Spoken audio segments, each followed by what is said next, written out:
Olá amigos, muito boa tarde, aqui é o Wagner Borges falando, este é o programa Viagem Espiritual, aqui pelos 95.7 FM da Rádio Vibe Mundial de São Paulo, nosso programa de todos os domingos de 11h30 até as 12h30, nosso programa espiritualista, onde nós falamos das experiências fora do corpo, os chakras, as questões da imortalidade da consciência e a espiritualidade de forma geral, sempre de maneira universalista, bem aberta, somando os antigos ensinamentos espirituais do Oriente com os ensinamentos do moderno Ocidente e fazendo assim uma síntese inteligente e criativa disso que nós chamamos de espiritualidade. Bom, vamos lá, nós temos vários temas hoje para abordar. Como sempre, o Euri está aqui comigo, agora ficou fixo no horário, né? Quem me dá suporte ali na parte técnica durante o programa. Eu quero começar contando alguns relatos projetivos para vocês, porque é uma das formas de esclarecimento nessa área de estudo. Muitas pessoas têm saídas do corpo e não têm com quem conversar. Hoje, com a internet, é muito mais fácil, porque as pessoas podem se comunicar com outras, inclusive de outros países. Existe o WhatsApp também, onde as pessoas conversam sobre esses temas. Mesmo assim, muita gente mora em locais mais distantes, em que não tem sequer um grupo espiritual que ela conheça na cidade dela, para ela poder trocar ideias, ou melhor, somar ideias, contar aquilo que está acontecendo com ela e escutar as experiências dos outros numa soma inteligente de experiências que melhora a todo mundo. Normalmente, quando se encontra um grupo, é mais ligado a alguma área mais conservadora, mais doutrinária, o que é natural também. Uma pessoa está numa cidade, ela conhece um grupo espírita, conhece às vezes um grupo de Umbanda, por exemplo, ou um grupo esotérico que se reúne em algum lugar. Mesmo assim, existem pessoas que querem colocar as coisas de modo mais aberto, sem estar presa a determinada área X ou Y, porque tem a mente um pouco mais aberta e na área de saídas do corpo, mesmo com tanta informação sendo veiculada em aberta, tantos livros bons esclarecendo sobre o tema, mesmo assim as pessoas ainda hoje não conseguem conversar abertamente e em grupos sobre isso, a não ser grupos específicos que estudam saídas do corpo. Eu estou colocando num outro contexto, o contexto mais aberto. Eu passei esta dificuldade lá na década de 1970, quando eu era adolescente. Eu não tinha com quem conversar sobre as saídas do corpo que eu tinha. Eu levei quase que 5 anos, entre os 15 e os 20 anos, tateando e buscando resposta, lendo de tudo. Não tinha ninguém com quem eu trocasse ideia sobre as saídas do corpo. E quando eu chegava em algum grupo espiritual e falava abertamente das saídas do corpo que eu tinha, era um susto. As pessoas naquela época tinham uma ideia muito deturpada das saídas do corpo. E para mim isso foi uma decepção na época, porque eu jovem, querendo encontrar pessoas que eu pudesse conversar sobre isso, eu achei naquela ocasião que dentro dos grupos espirituais variados eu seria compreendido na hora que eu colocasse as experiências que eu tinha. Que nada, eu ia a vários grupos, fui a grupos espíritas, grupos de Umbanda, alguns grupos de ocultismo também, que amigos me levavam, e onde quer que eu chegasse e falasse da saída do corpo, era um fuzuê, vinham aquelas perguntas inevitáveis: olha, isso é perigoso, rapaz, desiste disso, pode entrar uma entidade no seu corpo e você não voltar, pode vir um mago trevoso e cortar o seu cordão astral ou cordão de prata e você não conseguir voltar. Cuidado, rapaz, fica aqui na nossa doutrina ou estuda tal livro aqui da nossa doutrina que aí você se desenvolve. Ou seja, eu não tinha informação clara que me ajudasse no meu desenvolvimento e, pelo contrário, eu tinha a doutrinação, que eu também não suportava, porque desde casa, com a mãe evangélica, a avó católica e o pai materialista, eu enfrentava uma dificuldade em casa, principalmente com a mãe evangélica, que era muito radical. E quando eu estou falando isso, estou contando minha história, não estou criticando ninguém, eu estou contando como a minha mãe era, e ela era muito radical.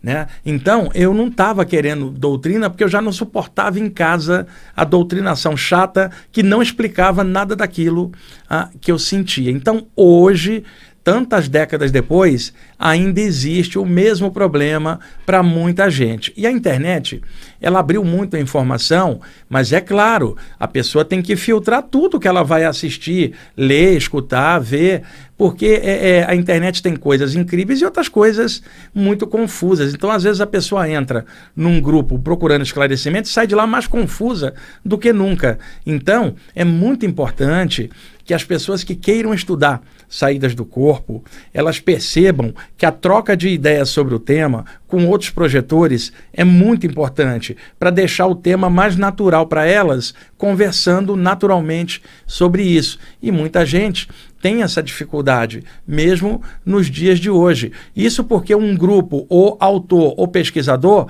fecha o tema só na abordagem daquela linha ou daquele autor.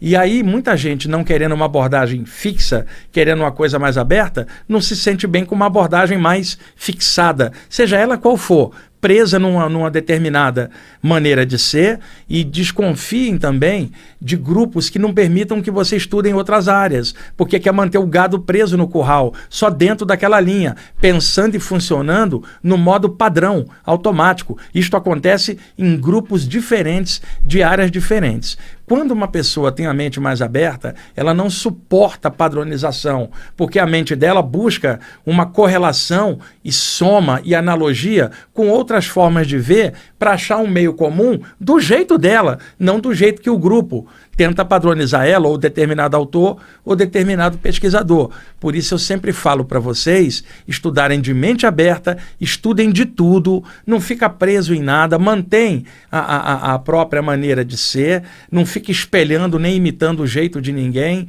nem escorado nas ideias de ninguém. Desenvolva a si próprio, pesquisa bem, pega as ideias positivas que achar de vários autores e soma e descobre sua melhor maneira de ser, que sempre vai ser a sua e jamais poderá ser comparada com ninguém mais, assim como a abordagem de outros também são deles e eles devem manter cada um a sua, mas respeitando a maneira dos outros também trabalharem. E nas saídas do corpo existe esse tipo de coisa. Então, é muito legal contar relatos de projeção no sentido de compartilhar informações que podem ajudar a outros projetores e projetoras que estão tendo experiências similares. Eu não estou falando de alguém contar um relato por questões de ego ou de arrogância ou de querer parecer superior ao outro por um relato. Não.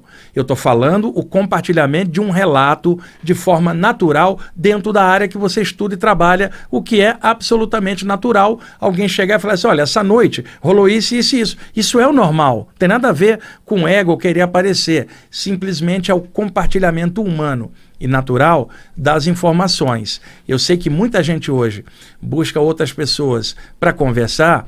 Eu mesmo não tinha com quem conversar, depois fui descobrindo outras pessoas com o tempo, com as quais eu fui trocando ideia, outras eu fui aprendendo. Eu aprendi muitas coisas com um monte de gente. Valdo Vieira, lá na década de 80, numa época em que o Valdo trabalhava bastante a questão das projeções e tinha a mente muito mais aberta do que em anos posteriores. A dona Ivone Pereira, médium, maravilhosa, me deu conselhos muito bons. Eu conheci ocultistas que conversavam comigo. Tinha um amigo Rosa Cruz, de alto nível, um outro amigo maçom de alto nível. Eu fui aprendendo bastante com um monte de gente, mas sempre o que me guiava eram minhas próprias experiências e os encontros que eu tinha com mentores espirituais.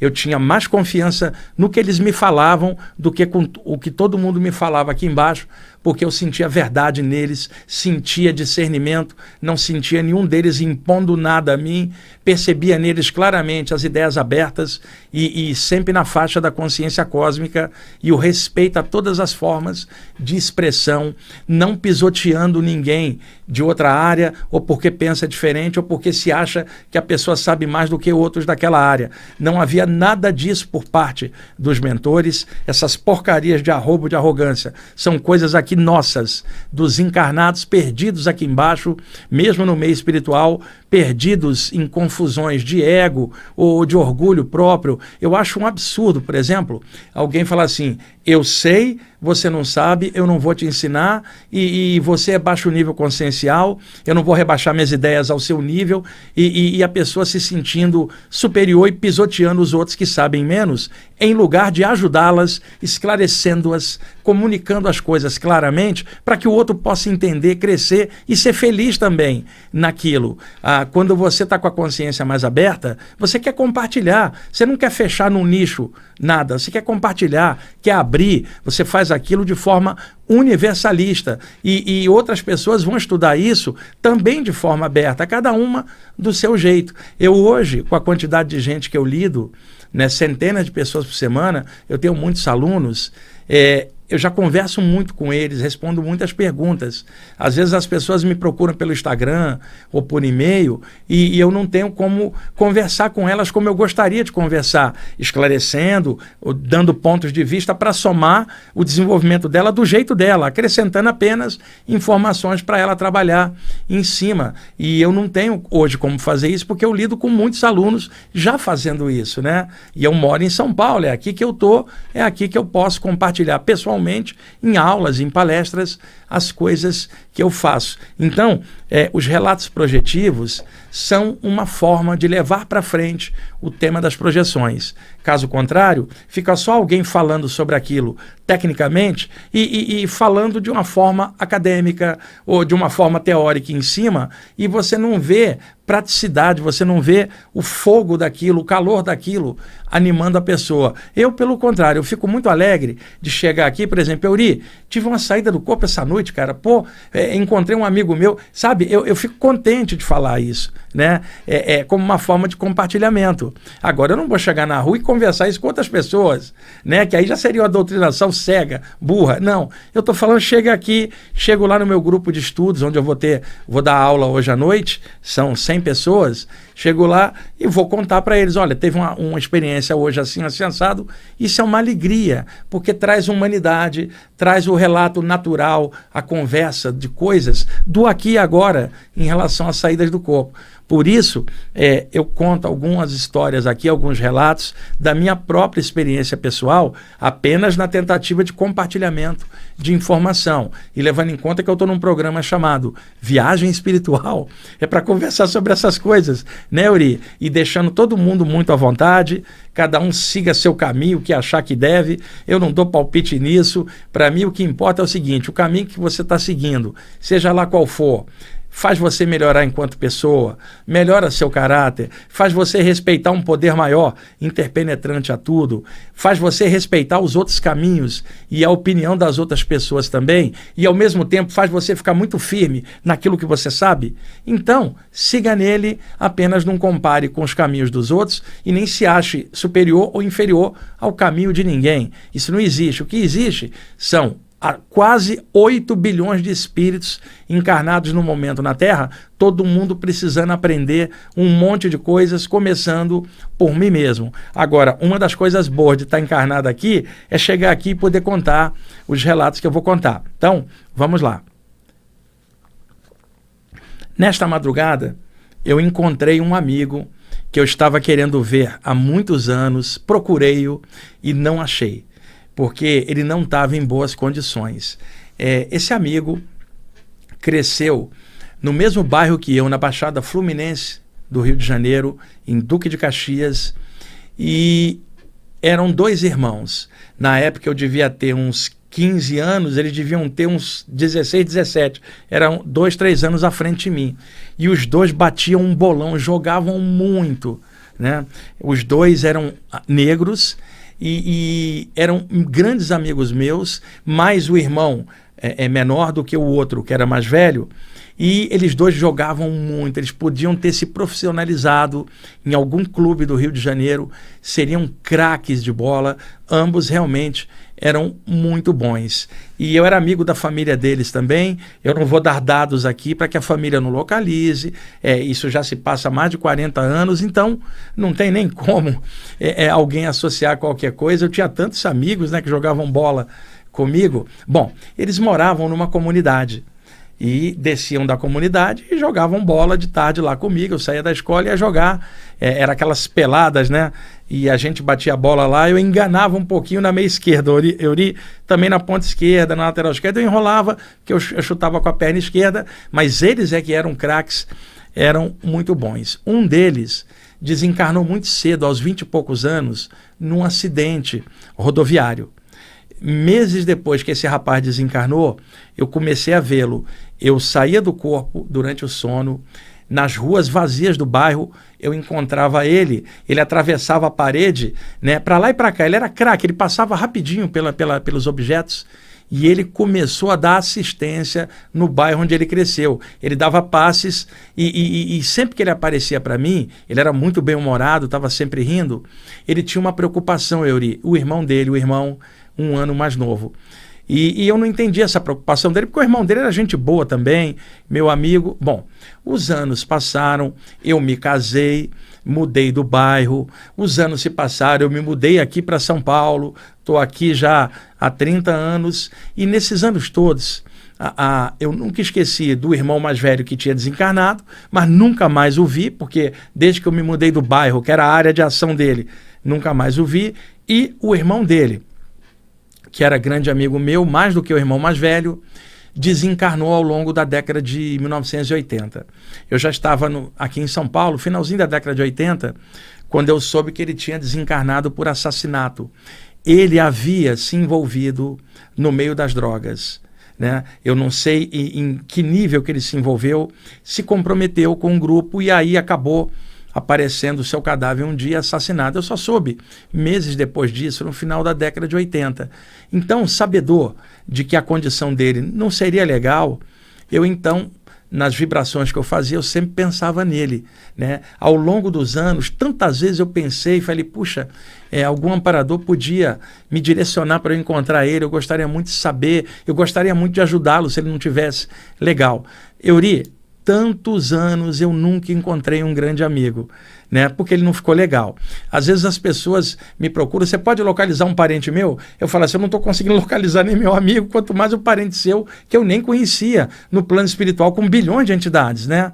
Então, isto aconteceu, Euri, nesta madrugada de ontem para hoje. Eu fui levado até o ambiente onde ele estava. O ambiente não era bom, mas já era um ambiente de recuperação. Existem ambientes transitórios entre o astral inferior, chamado umbral, plano astral atrasado, tanto faz o nome que você quiser, baixo astral, e quando uma entidade é tirada dali porque já esgotou o que ela precisava purgar, purificar, porque tudo que a gente pensa, tudo que a gente sente, tudo que a gente faz, fica registrado no nosso campo energético. Quando o corpo cai pela morte e o corpo espiritual se projeta definitivamente para fora, a aura do corpo espiritual contém, ou melhor, está impregnada de todos os atos, pensamentos e sentimentos das pessoas. Tudo gravado energeticamente. E é claro, se pensamentos e sentimentos e atos foram pesados, o campo energético está pesado. Isto, então, não permite que o corpo sutil flutue para ambientes mais sutis. Ele fica retido em ambientes mais densos, né, dentro dos subplanos extrafísicos do astral inferior, e muitas vezes leva tempo para poder drenar energeticamente naquele ambiente pesado essa carga pesada. Isso varia de pessoa para pessoa. Quanto pior for aquilo que a pessoa fez de maldade para os outros, mais tempo vai levar para ela drenar isso, e às vezes nem isso é o suficiente. A pessoa precisa posteriormente de reencarnações purgativas para drenar na matéria toda a carga psíquica pesada. Outras às vezes são levadas para outros lugares no universo para reencarnar lá e drenar isso em outro ambiente, talvez um pouco mais denso do que o próprio plano denso aqui na Terra. Então tem ambientes que ficam já na borda do plano astral inferior, já num nível para passar para o subplano seguinte. Quando eu falo borda, é forma de expressão, não é que é exatamente assim. No limiar entre o astral denso, já quase que passando para o nível superior, que já seria templos de cura e outros lugares. E esse meu amigo estava nesse limiar, né? Eu encontrei ele, quase não reconheci o meu amigo, que era muito forte, muito vitalizado, o rosto cheio, ele estava magérrimo, ou seja, a aparência do corpo espiritual dele, igualzinho como ele era na época da morte dele, mas bem drenado, ele estava magérrimo, esquálido, ele mancava, e ele não aguentava olhar para mim nos olhos, ele baixava os olhos, ele estava se lamentando, arrependido de muitas coisas que ele tinha se enfiado, que ele tinha se perdido, que o irmão dele tinha tentado ajudar ele, mas que ele se perdeu, e ele ficou com muito ódio de um monte de coisas depois, e que isso tinha estacionado a ele. E aí ele me falou uma coisa emocionante, Euri, que ele tinha recebido as vibrações que eu tinha mandado ao longo dos anos, e que ele me agradecia, e que agora, finalmente, ele estaria passando, sendo resgatado para um plano seguinte, para um tempo de cura, e aí para recomeçar a jornada dele. E ele baixava os olhos assim, envergonhado, mas ao mesmo tempo ele me agradeceu e falou assim: cara, se hoje eu estou em condições de passar, é também porque você me ajudou, meu irmão me ajudou, e agora que eu vou passar, deixaram finalmente você me ver, e eu podia antes também ser visto por você, mas sabe por que isso não aconteceu? Eu estava com muita vergonha. Mas o mais legal, gente, foi que o ambiente assim plasmado foi mudando, ele fez um sinal assim para mim, foi desaparecendo na minha frente, ou seja, estava passando finalmente para outro plano, ou seja, esses anos todos, e só agora os mentores me deixaram vê-lo no momento que ele está passando para uma nova etapa. É muito importante eu contar isso, pelo menos é importante para mim, me deixa muito alegre, mas um amigo desprendeu para o lado de lá, e como eu falo para vocês há tantos anos, não são aquelas experiências que tanta gente quer. Eu quero ir ter um samadhi, né, uma consciência cósmica, eu quero ir a Orion, eu quero ir no espaço sideral, eu quero ir no plano mental. Gente, tudo isso é possível. Agora, na prática, o que acontece são coisas assim do nosso cotidiano encarnatório. Quantas pessoas a gente conhece, Euri, ao longo da vida, e várias delas vão desencarnando? Elas não estão em Orion, nas Pleiades ou tendo Samadhi, elas estão no astral mais próximo. E a pessoa mais preparada para ajudar é um médium, um sensitivo, um curador, e que tenha sido amigo da pessoa. E aí, muito legal ter crescido na Baixada Fluminense e ter feito amizade, crescido normal, coisa que até hoje eu me orgulho muito de ter crescido lá, ralado junto com um monte de gente, negros, nordestinos, gente vinda da Europa por causa da guerra, e eu cresci nesse bolo todo respeitando a todo mundo, independente de cor de pele, de questão social, todo mundo ali ralando, pobre, né? E isso me deu muita força para caminhar na parte espiritual, e é por isso que eu gosto de tratar todo mundo de forma normal, não tem superior e inferior, e me deu muita alegria ajudar a resgatar esse amigo meu, que eu sei que ele fez besteira, mas eu não estou aqui para julgar ele, eu lembro dele quando ele era meu amigo, e isso ajudou a passagem dele,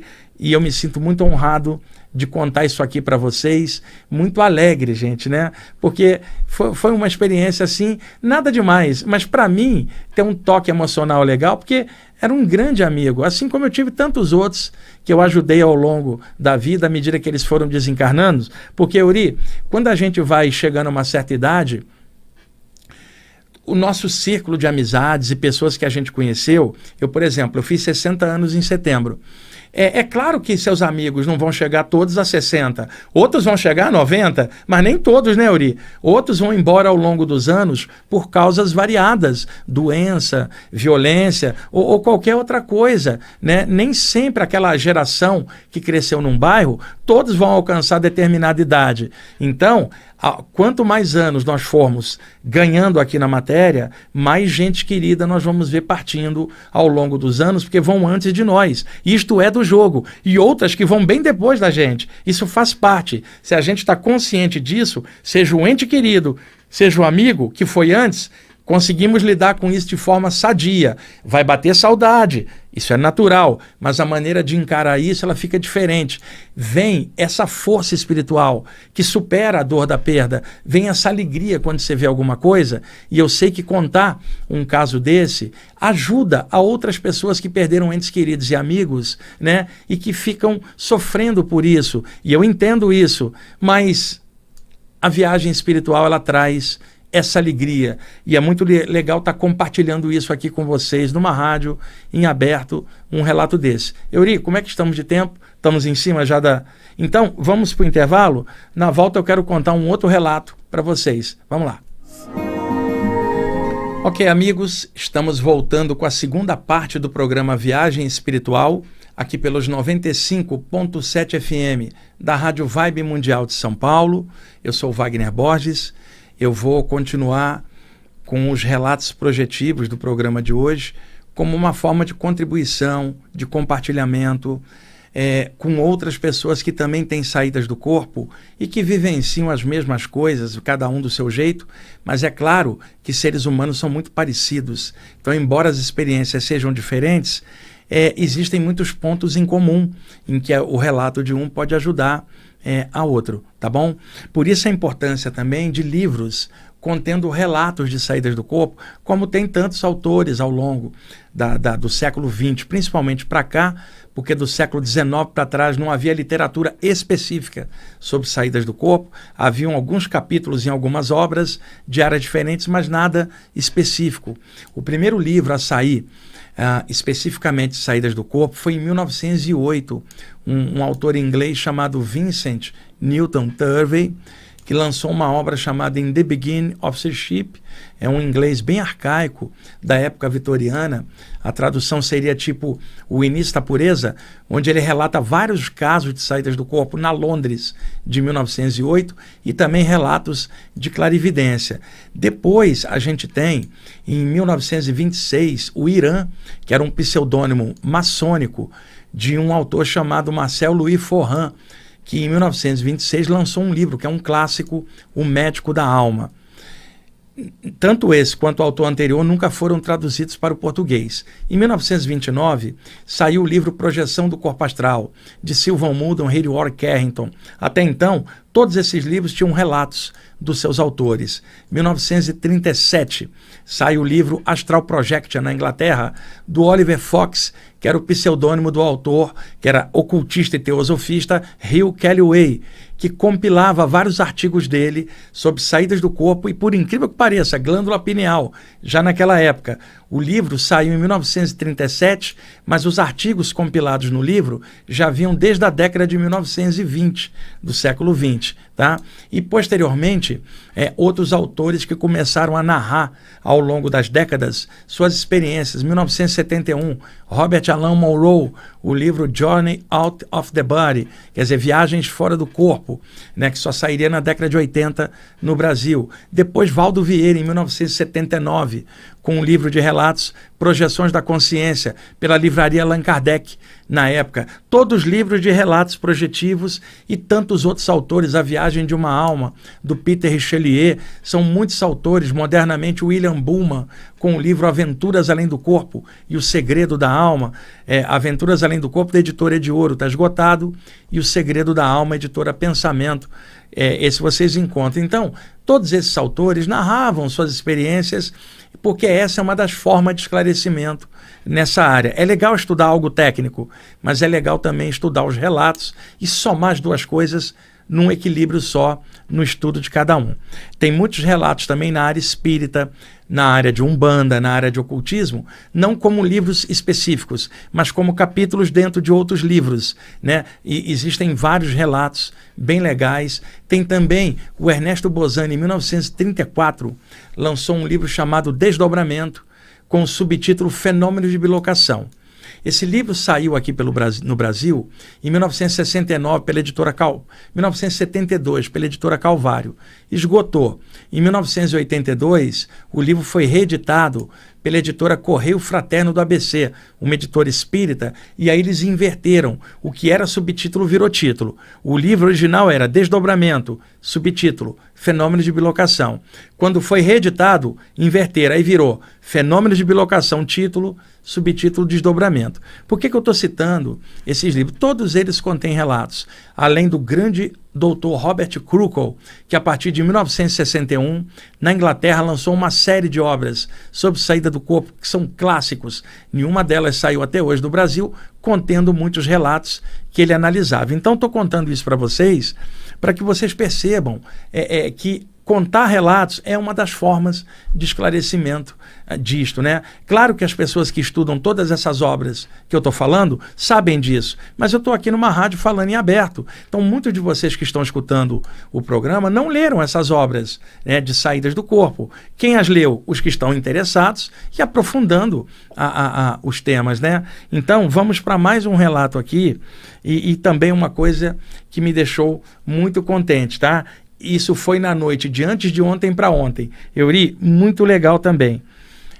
Na década de 90, eu fui levado fora do corpo. É assim, eu deito, vou apagando com a consciência dentro da minha testa, no chakra frontal, acende uma luz naturalmente. Eu fecho os olhos, na câmara da tela mental, no chakra frontal acende uma luz. É assim há muitos anos. E eu fico dentro dessa luz enquanto o sono vai chegando.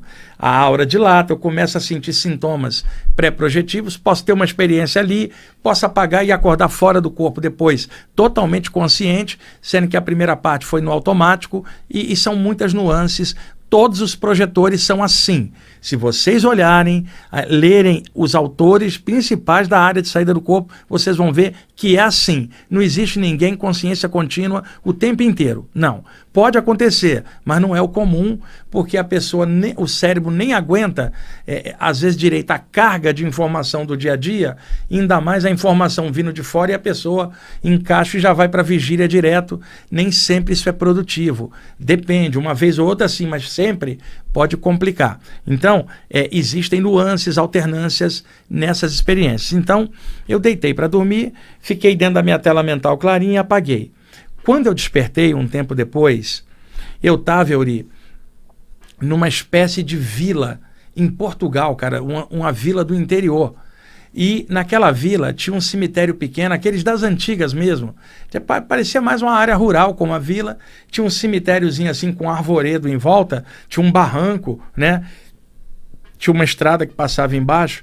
Eu acordei ali de frente. Sabe a sensação, Euri, que uma mão invisível te deixa ali? Quer dizer, alguém invisível levou você inconsciente até ali, solta você, você fica consciente e fala, e onde eu tô? Com a sensação que alguém te deixou ali, um mentor. Isso é muito comum para médiums de desobsessão, principalmente.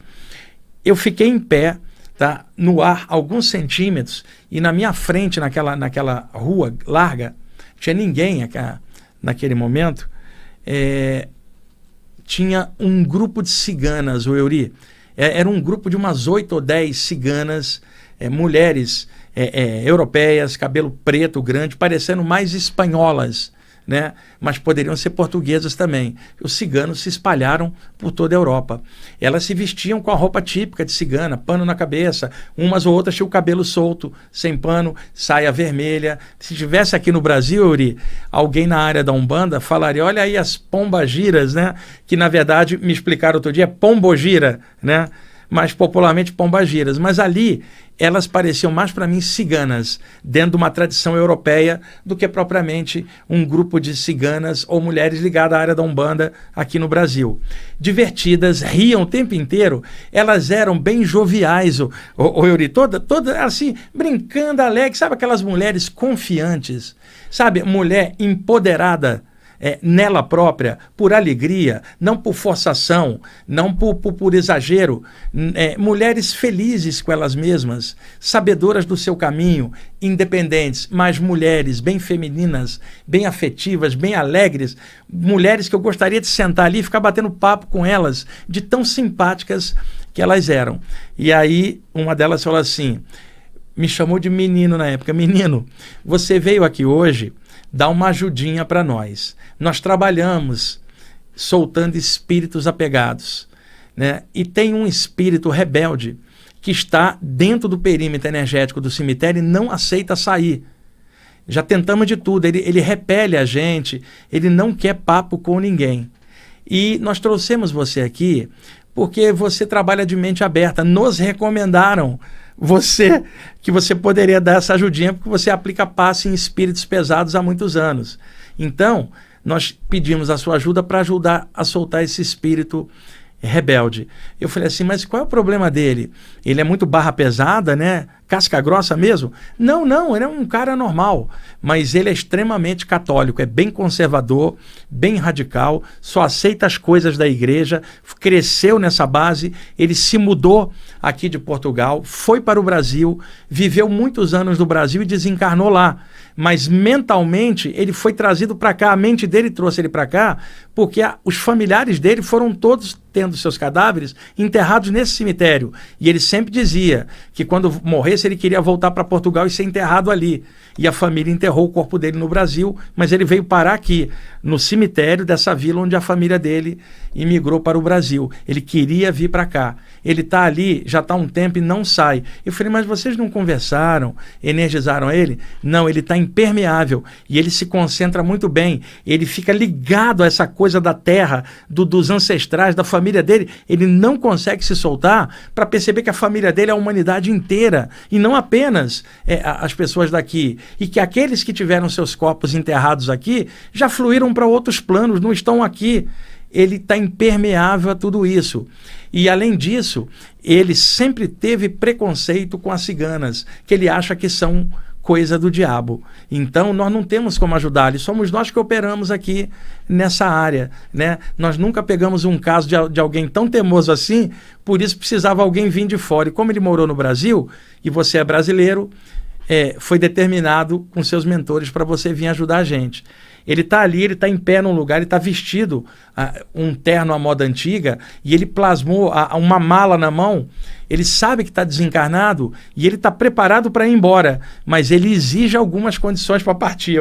Olha que cara trabalhoso! Não era uma entidade pesada, nunca fez o mal para ninguém, mas o apego dele, o conservadorismo, o radicalismo, o apego dele à terra, isso complica muito. Quando eu falo isso, tem gente que discorda. Ah, não, tem que ir lá cultuar o cadáver. Olha aí a consequência, né? Em vez de mostrar a luz para o cara fica preso cá embaixo. Tem que falar da luz, das estrelas, não de cadáver, não de 7 palmos embaixo da terra. Tem que falar da existência real, da consciência. Por favor, todos nós somos estudantes espirituais, não podemos fazer por menos. Nosso papo não é com o cadáver, é com os espíritos vivos do lado de lá, onde estão e onde nós podemos abraçá-los. Não é na tumba 1008 do cemitério X, e é claro que se respeita a cultura de cada um e a maneira como cada um cultua as pessoas que passaram. Mas aqui eu estou falando de frente à verdade. Não tem espírito embaixo do cemitério, a não ser os que estão presos no astral concomitante. Os caras passaram por lado de lá, pessoal. Você quer visitar? Sai do corpo e vai atrás. Que é isso que é o mais correto para quem estuda esse sistema. Não dá para fazer por menos e agradar o condicionamento das pessoas. Estamos num programa chamado Viagem Espiritual. Então, é nessa base que eu sempre vou colocar as coisas com coerência, firmeza, porque isso é o real. Então, eu flutuei, cheguei, passei por sobre um barranco, estava lá um homem de uns 60 anos, bigode, um cavanhaquezinho, de um chapéu à moda antiga, um terno antigo, um sobretudo, segurando uma mala, em pé, perto de umas tumbas que tinham ali. O cemitério bem pequenininho, bem de vila do interior mesmo. Eu cheguei perto dele e aí ele fez um gesto assim de autodefesa e falou assim, você não trabalha com aquelas ciganas não, né? Porque se trabalha com elas eu nem vou te ouvir, elas são do diabo. Já começou assim o papo. Eu falei, não, eu sou do Brasil, não sou daqui. Ah, você é do Brasil? Eu morei no Brasil. Eu falei, pois é, eu sou do Brasil, eu estou fora do meu corpo. Ele, fora do corpo? Eu falei, fora do meu corpo, você também está e eu acho que você sabe disso, né? Eu acho que o seu problema não é a não aceitação da ideia da passagem. Me parece que você sabe que você desencarnou. E aí ele fala, e tudo isso mentalmente, mas é claro que aquilo se afigura para ele como se fosse labial, mas é tudo mental. E é um diálogo telepático. E aí ele falou assim, eu sei que eu estou morto. Ele não usava a palavra, ele falava, eu sei que eu estou morto. Tinha um sotaquezão de português mesmo telepaticamente. Eu sei que eu estou morto, mas eu estou aqui esperando. Eu falei, você está esperando o quê, cara? Ele falou assim, eu estou esperando Jesus vir me buscar. Como Jesus não veio me buscar, eu sei que eu tenho que ficar aqui até ele vir me buscar. Eu falei, mas não vem ninguém te pegar? Sim, aquelas ciganas malditas. Aquelas mulheres do diabo, pagãs, vieram me pegar aqui e eu não aceito, porque elas vão me levar para o inferno, é claro. Eu falei, cara, Não é isso não, né? Agora esquece essas ciganas, eu posso te aplicar uma energia, você vai se sentir melhor. Ele falou assim, eu não quero sua energia, esse negócio de energia eu não acredito. E eu sei que Jesus está me esperando lá em cima, uma hora vai abrir uma luz e eu vou entrar nessa luz e vou chegar no céu, porque Jesus vai me arrebatar. Euri, olha bem o condicionamento religioso, não tem nada contra a religião do cara, mas olha o condicionamento, o que causa do lado de lá. Aí eu falei assim, você não aceita energia, mas você é religioso. E uma prece você aceita? Aí ele pensou e falou assim, eu só aceito se for um Pai Nosso ou uma Ave Maria, que é o que eu acredito. E se você se dispuser a fazer um Pai Nosso e uma Ave Maria para mim, eu aceito. Quem sabe Jesus escuta e vem me buscar. Olha que encrenca que as ciganas me enfiaram, Euri. Um português radical, católico, daqueles bem da velha guarda, né? E aí, e é claro, não vamos confundir todos os católicos assim. Estou falando um homem preso a uma ideia antiga, como tantos outros de tantas religiões, a moda antiga também ficaram, né? Não é questão de uma religião, não, é o condicionamento mental da pessoa. E eu não sentia nada de mal dele, mas eu sentia a energia dele baixa. E aí, Euri, eu coloquei minhas mãos extrafísicas em frente ao peito e fiz um Pai Nosso, Ave Maria de todo o coração, cara. Eu falei assim para ele, olha, eu não sou cristão, não sigo nada, mas eu vou fazer a prece na tua intenção, porque seres de luz podem... Aí eu usei a base, seres de luz podem avisar Jesus que você está pronto. Faz o seguinte, fecha os olhos e reza comigo. Eu fiz um Pai Nosso caprichado, mas não era aquela coisa elaborada na mente, era algo de coração. E uma Ave Maria, principalmente a Ave Maria, fiz com todo o coração, ergui o pensamento, abriu uma fenda energética por cima dele, desceu uma coluna de luz e arrebatou ele. Aí ele aceitou ir, porque ele estava dentro daquilo que ele acreditava. Aí eu desci, as ciganas estavam esperando lá e falaram, e aí Wagner, como foi? Ele passou? Eu falei, finalmente ele passou. Ele falou, Wagner, obrigado, você quebrou um galho da gente, porque a gente opera nessa área e não conseguia tirar ele daqui. E ainda me lembro que uma delas falou assim, seja muito feliz sempre, nunca deixa nada te abalar, mesmo que você esteja cercado de problema, seja feliz só pela espiritualidade que você carrega no seu coração. Agora volta para o Brasil que o seu corpo está te esperando. E dito e feito, tomei uma fisgada por trás aqui do pescoço espiritual e fui puxado, em frações de segundo eu caí dentro do corpo. Bom, o que isso tem a ver com o programa de hoje? De antes de ontem para ontem, eu comecei a lembrar desse senhor tantos anos depois, que eu não sei nem o nome dele. Passei 2 dias lembrando dele. Fui fazer um trabalho de energia em casa, sentado. Estou ali consciente, irradiando uma energia, pulsando luz nos meus chakras, ampliando a aura, fazendo o trabalho, que segurança eu tenho, de anos de desobsessão.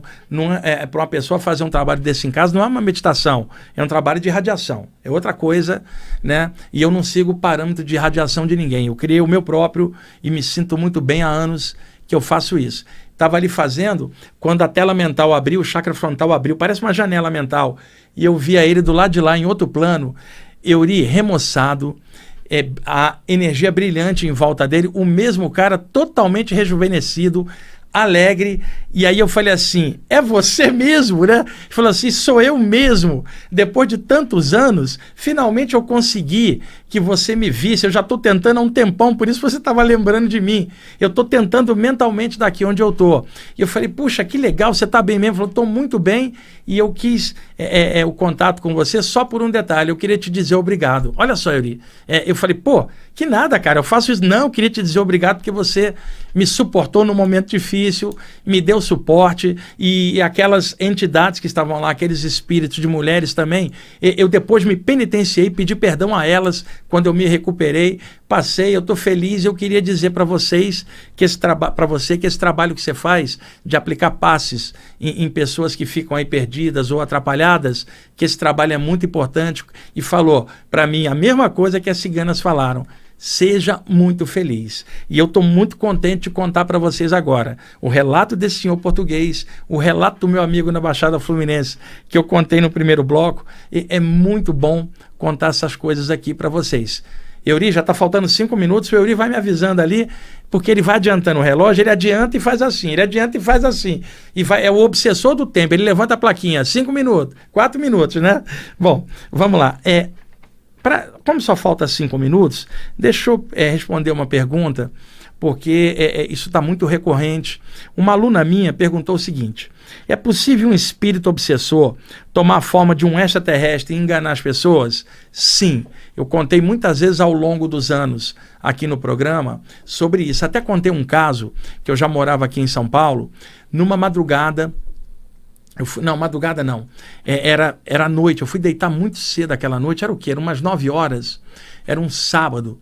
Eu tinha chegado de um curso, 8 horas em casa, 8h30, e eu tomei um banho e fui deitar. Estava bem cansado. Era 9 horas mais ou menos.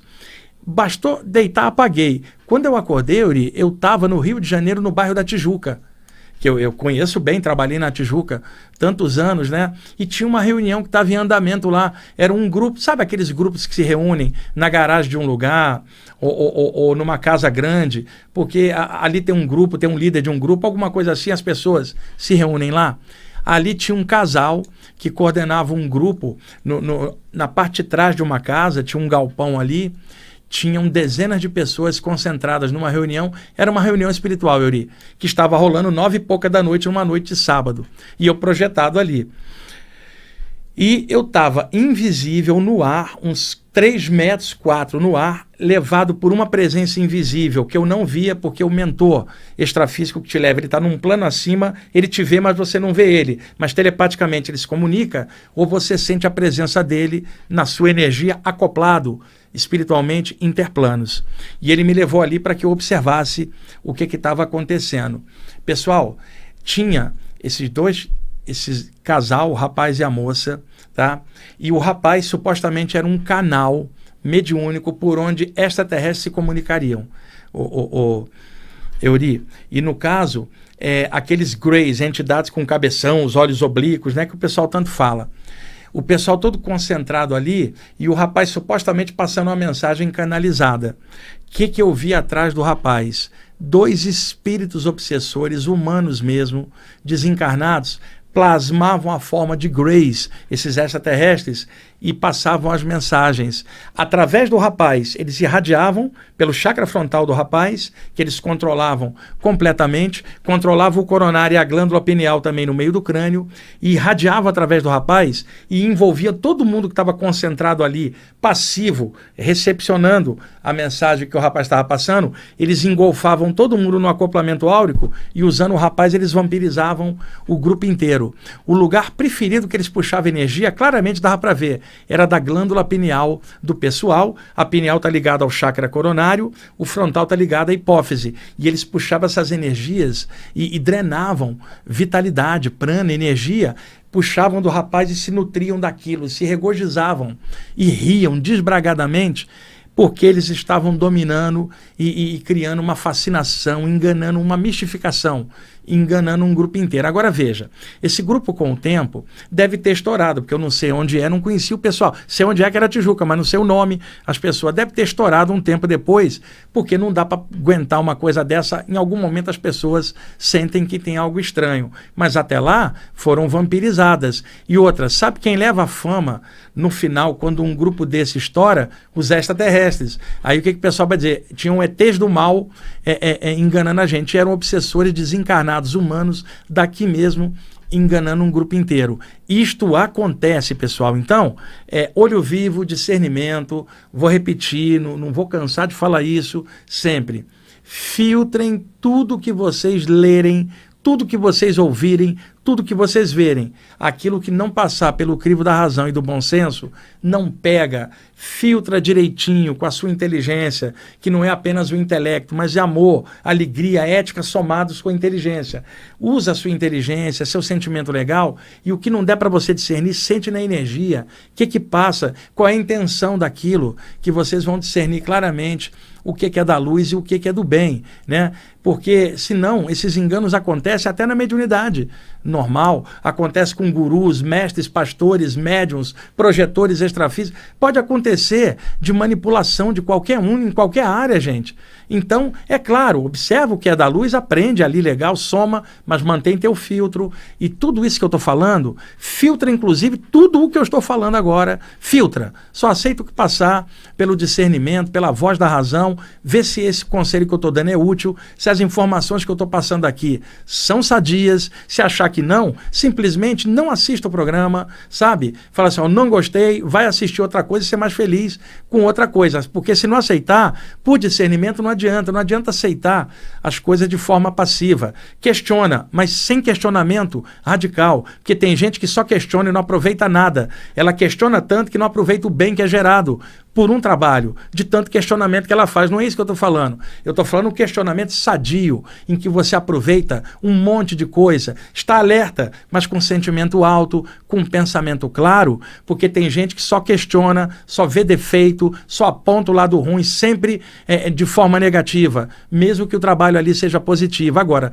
perfeito não existe nada, só Deus é perfeito. Portanto, filtrem tudo para não serem enganados e valoriza mais os lugares que valorizarem o seu caráter, o bem, a luz e o bom senso na sua jornada. Euri, estamos em cima, obrigado aí pelo apoio técnico. Pessoal, muito obrigado aí por vocês estarem assistindo e ouvindo o programa. Tudo de bom para vocês, paz e luz.